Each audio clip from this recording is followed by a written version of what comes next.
जब रऊफ हसन समेत आपके दीगर लीडरान हमें आके दावा कर रहे थे कि मामलात बेहतरी की जानिब गामजन हैं, ख्वाहिश से आगे बढ़ गए हैं हमारे रवाबित, तो फर्दे जुर्म के लिए 8 नवंबर की तारीख सेट कर दी गई है। GHQ हमला केस में 13 मुतलका केसेस को अलग कर दिया गया है और पिछले हफ्ते जो चलान की तफसीलात हमारे सामने आई थी उसके अंदर ये पता लगा कि रावलपिंडी में GHQ पर हमले के मुकदमे के चलान में इमरान खान समेत दीगर मुल्जिमान को मजमूई तौर पर 27 संगीन इल्जामात का अब सामना होगा। So things are not necessarily moving towards what you guys were hoping. पहली बात तो ये है जी कि जो आपने रवाबित की बात की और रऊफ हसन साहब के हवाले से की, हमारे सीनियर हैं, बुजुर्ग हैं, तो मैंने उस वक्त भी यही रिस्पॉन्स दिया था कि उनके जाती रवाबित तो बढ़ सके होंगे मगर ना हमारे रवाबित किसी से बड़े हैं और ना हमने किसी किस्म की एस्टेब्लिशमेंट से या गवर्नमेंट से इस हवाले से एंगेजमेंट की है। जो आपने जिक्र किया उस हवाले से मैं सिर्फ ये कहूंगा कि आपने देखा कि आज पेशावर में 9 मई के केस के हवाले से किस तरीके से एक्विटल हुआ है और वो सारे के सारे लोग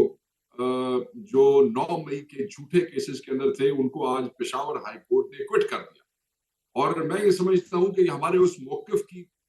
जो है वो जीत है, विक्ट्री है, जिसमें हम ये कहते रहे हैं कि ये झूठे मुकदमात हैं और जब ये लोअर जुडिशरी से ऊपर जाएंगे जहां पे जज शायद उतना प्रेशर नहीं लेते हैं, जहां पे जज जो है वो किसी की सिफारिश पे नहीं बैठे होते हैं, तो हमें इंसाफ मिलना शुरू हो जाएगा। और यही हुआ कि ये जो फैसला है पेशावर का, हम ये समझते हैं कि इस फैसले को एज अ प्रेसिडेंट इस्तेमाल करते हुए पाकिस्तान की बाकी अदालतों को भी 9 मई के झूठे केसेस में पाकिस्तान तहरीक इंसाफ के तमाम लोगों को इक्विट कर देना चाहिए। एक एग्जाम्पल है गुजरावाला की, जहां पे 51 आदमियों को 5-5 साल की सजा सुनाई गई थी। उसमें भी हम अपील में जा चुके हैं क्योंकि नीचे ये जो ATC के जजेस होते हैं ना जी, इनको लॉ मिनिस्ट्री जो है वो अपॉइंट करती है और लॉ सेक्रेटरी उनको अपॉइंट करता है और उसके अंदर बहुत सी फेवर्स होती हैं। जैसे आपने देखा कि आज इस्लामाबाद हाई कोर्ट ने ये जो जज है अबुल ATC के हसन औरंगजेब इस्लामाबाद ने के, अबुल हाँ, हसनात साहब की जो उनके हवाले से क्या जी कहा, this is the case everywhere. जहां पे ये समझते हैं, फैसलाबाद में आप देखेंगे, सरगोदा में आप देखें, जहां ये समझते हैं कि जज डट गया है, दूसरे जज का तबादला हो जाता है बिकॉज एक लॉ